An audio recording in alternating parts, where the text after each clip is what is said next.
bênção do Salmo 103. Quando a gente estuda teologia, irmãos, há uma recomendação, na verdade é um ensino, de que existem os chamados livros poéticos da Bíblia. São 5 livros: o livro de Jó, o livro de Salmos, o livro de Provérbios, o livro de Eclesiastes e o livro de Cantares. A recomendação teológica é que você não pode firmar doutrina em cima desses livros, por conta de fazer parte exatamente de um momento de poesia do escritor. Mas quando eu leio os Salmos, quando eu leio esses livros, eu percebo uma coisa assim, que são verdades na vida do salmista, e que revela sempre a grandiosidade de Deus e as nossas necessidades. O Salmo 103 tem uma peculiaridade, que é assim, uma conversa que o salmista está tendo consigo mesmo, está desafiando o seu íntimo a se posicionar desta forma diante de Deus. Uma excelente oração, um excelente salmo para você ser desafiado naqueles seus momentos mais difíceis da sua vida, angustiantes, desanimador. Então o salmista, que no caso aqui é Davi, ele começa assim. Eu quero pincelar alguns versículos do Salmo 103, irmãos. Ele é um salmo aí de 22 versículos, mas eu quero pincelar alguns desses versículos.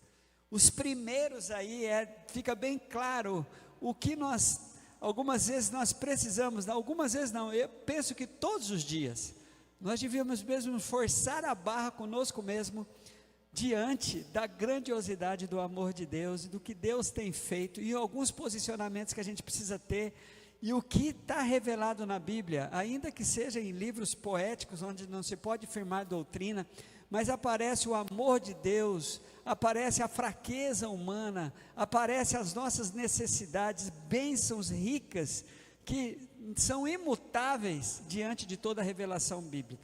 Começa assim: bendiga o Senhor a minha alma, bendiga o Senhor todo o meu ser, bendiga o Senhor a minha alma, não esqueça das suas bênçãos. O salmista falando isso para si mesmo.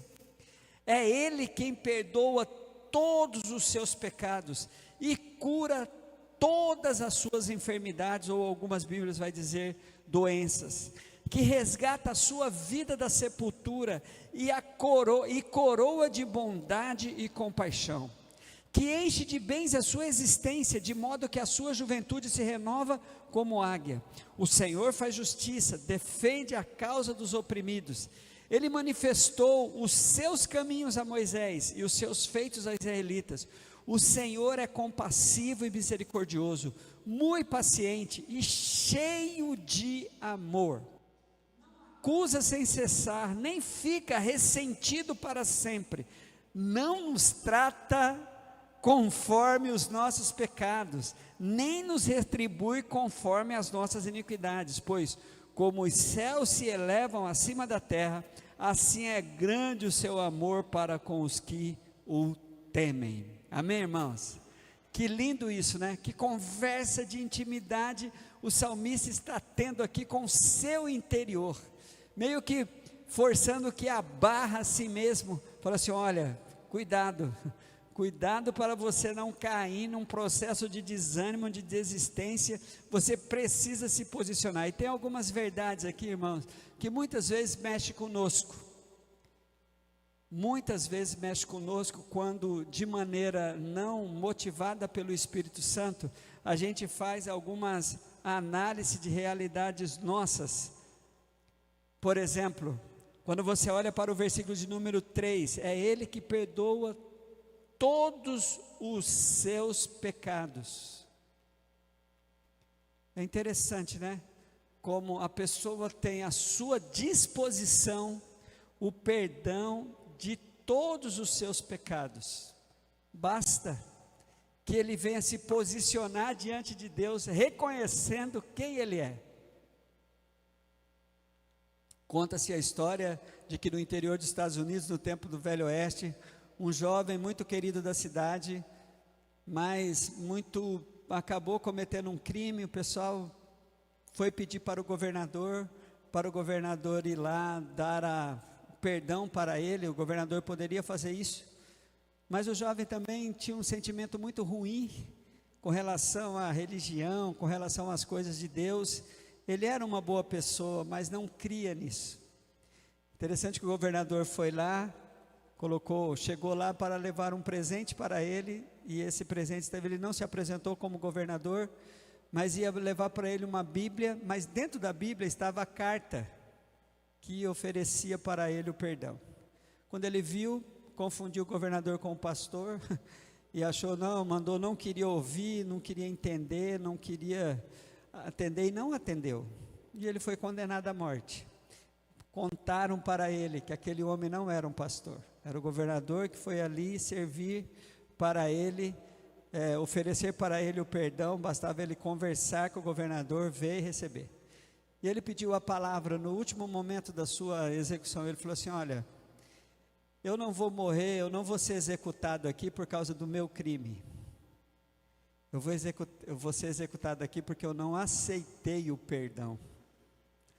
As pessoas não vão perder a salvação porque elas são más. As pessoas não serão salvas porque não querem a salvação.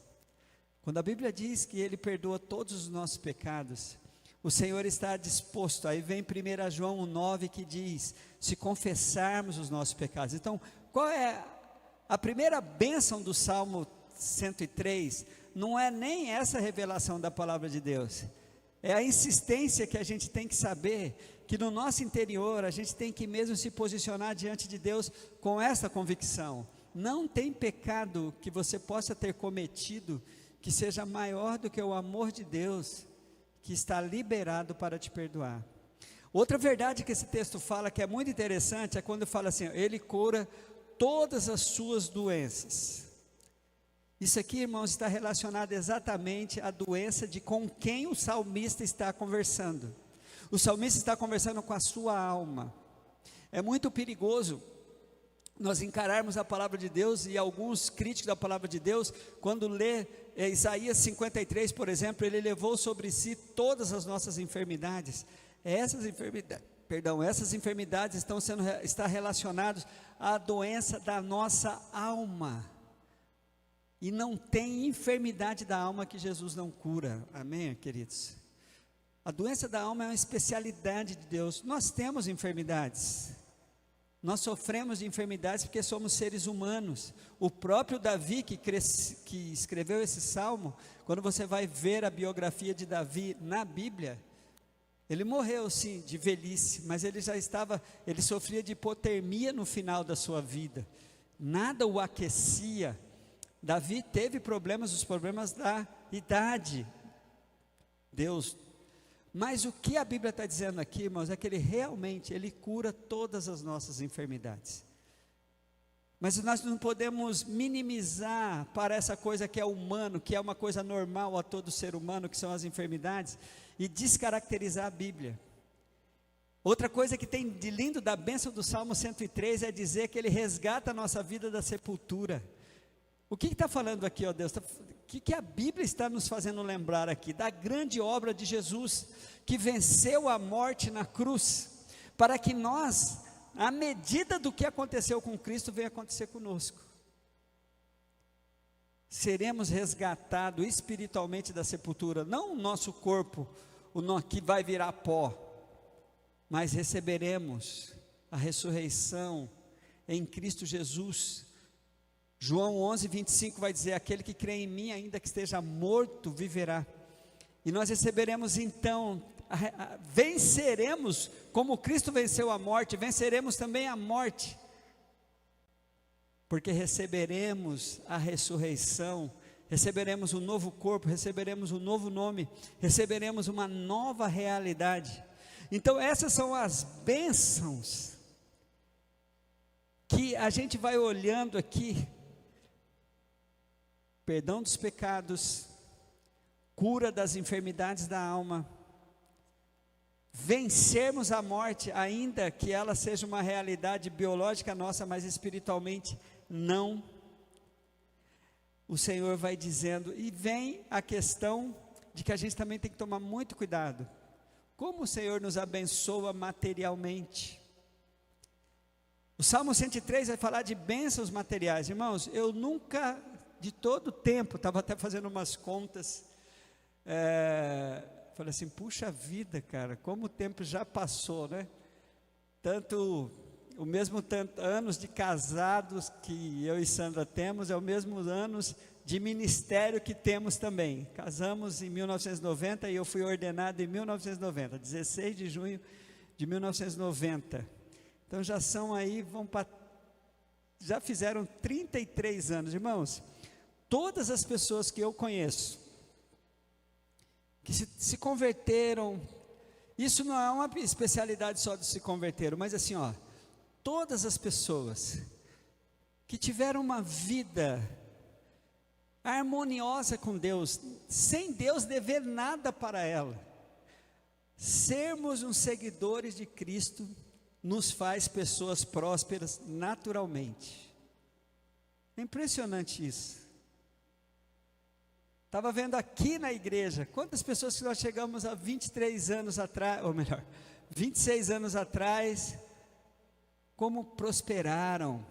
Não é esta a promessa do Evangelho, mas é uma consequência natural, é a prosperidade. Quando eu olho a bênção aqui no Salmo 103, eu não posso ver, enche de bens, falando para a sua alma. Lembra que o salmista está falando para a sua alma, que Deus enche de bens a sua existência, de modo que, lembrando lá de Isaías 40, né, os que confiam no Senhor, renovarão as suas forças, né, ele fala assim, ó, enche de bem a sua existência, de modo que a sua juventude se renova como águia.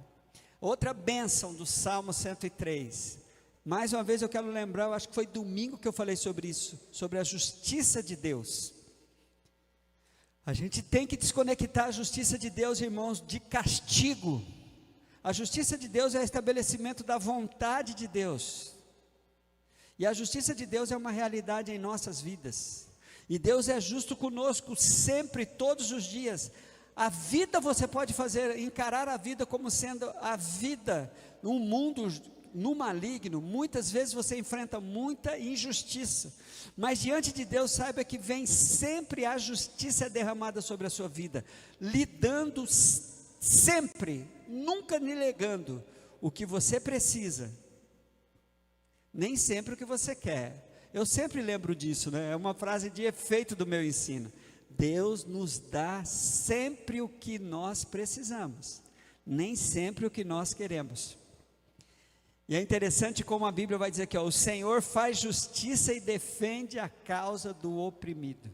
Eu fico me lembrando de Jesus no capítulo 11 de Mateus, no versículo 28, que ele diz assim, vinde a mim todos que estáis cansados e sobrecarregados, mas algumas Bíblias dizem assim, estão cansados e oprimidos. O Senhor está sempre nos livrando, irmãos, da opressão do inimigo. E ele faz uma menção aqui no próximo versículo, que é sobre o relacionamento que ele tinha com Moisés e com o povo. É tão legal isso aqui, é apenas um adendo, tá, irmãos? No versículo de número 7, ele falou assim, ó, ele manifestou os seus caminhos a Moisés, mostrou para Moisés, onde Moisés tinha que pisar, que direção Moisés tinha que ir. E para o povo ficou encantado só com os grandes espetáculos divinos. Olha só o que a Bíblia diz, ele manifestou os seus caminhos a Moisés e os seus feitos aos israelitas. Os israelitas tinham um relacionamento com Deus de admiração dos grandes milagres, mar aberto, tal, essas coisas, mas a intimidade mesmo, o relacionamento era diferente. E a gente, irmãos, não devemos nos encantar apenas com os espetáculos que muitas vezes nós vemos com os nossos olhos, mas buscar uma intimidade com Deus, para que essa bênção nos alcance. Deus maior, pisa aqui, vá nessa direção, faça isso.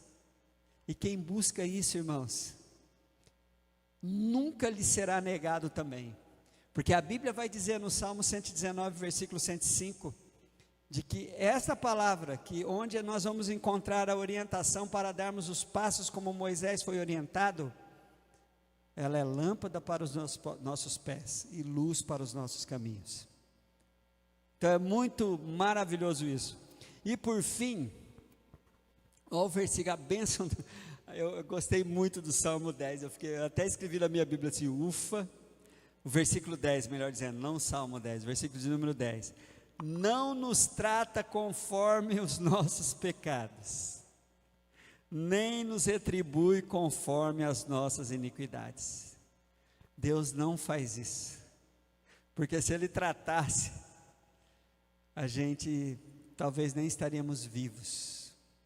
As misericórdias do Senhor, Lamentações de Jeremias capítulo 3, versículo 23, se renova todas as manhãs, porque o Senhor não nos trata, irmãos, segundo o nosso egoísmo, que a gente nunca assume, as nossas invejas, os nossos ciúmes, o nosso ódio, a nossa raiva, nossa ira. O Senhor não nos trata segundo o que nós merecemos. Por isso que a Bíblia fala sobre algo extraordinário, que é a graça de Deus. A graça de Deus é nós recebemos algo que nós não merecemos. Nós não merecemos essas bênçãos. E a graça de Deus nos faz ser galardoados, alcançados. Aí, para terminar o versículo de número 11, gente, quero lembrar aqui um ensino que eu tenho sempre falado nisso. Você precisa se preocupar com isso. Olha o versículo de número 11. Pois como os céus se elevam acima de toda a terra, assim é grande o seu amor. Amém? Agora veja só, como ainda estamos antes de Jesus, na mentalidade do salmista, na mentalidade de Davi e na mentalidade de todos antes de Cristo, havia essa questão de você fazer por merecer. Até hoje isso é uma coisa muito latente em nós, né? A Bíblia diz assim, ó: assim grande é seu amor para com os que o temem. Jesus mudou isso. Mas Jesus mudou isso estabelecendo, irmãos, um outro princípio. A revelação do versículo mais conhecido do mundo, do versículo que a maioria das pessoas o tem de cor, que é João 3,16. Vamos só relembrar João 3,16 para a gente ver essa questão de termos decorado, vamos lá? Porque Deus que deu para todo aquele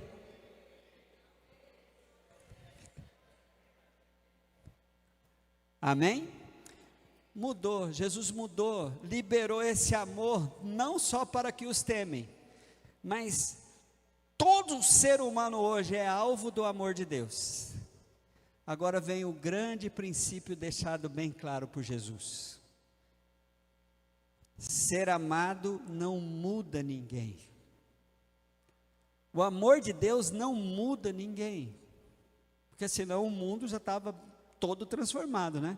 Porque Ele amou o mundo, Ele ama todas as criaturas, todas as pessoas. Ele amou o mundo de tal maneira, e Ele deu uma prova desse amor dando Jesus. Então, essa é uma máxima que você nunca deve esquecer: ser amado não muda ninguém. Você sabe do que eu estou falando, de como você já dispensou o seu amor verdadeiro, o seu amor genuíno para pessoas, e a pessoa não mudou. O que muda o indivíduo? Ele ser recíproco.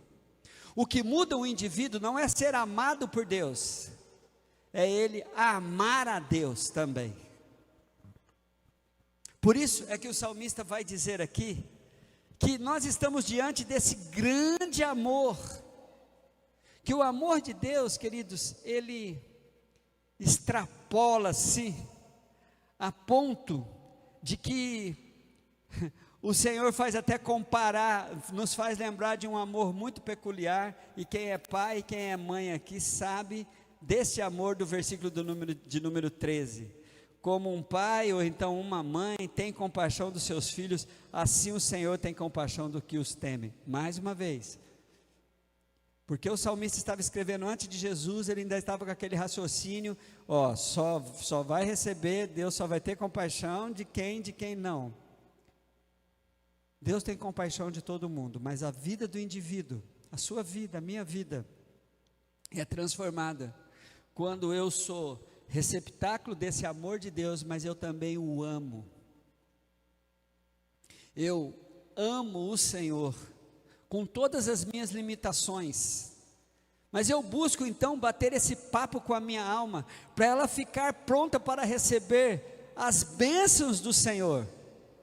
Quero que você leia o salmo inteiro, tá? Porque o salmo, ele é cheio de bênçãos. Eu pincelei essas bênçãos aqui, para a gente criar esse raciocínio de princípio ligado com o que foi revelado na pessoa de Jesus Cristo. A cura que encontramos em Jesus, o perdão dos nossos pecados, a força para vencermos as nossas limitações e ficarmos atentos a Deus indicar o nosso caminho. E por fim, a capacitação de sermos essas pessoas que somos recíprocas ao amor que recebemos de Deus. Porque aí, como é bom saber que Deus então é misericordioso, é paciente, é compreensivo, para que eu não tenha dúvida nenhuma que de Deus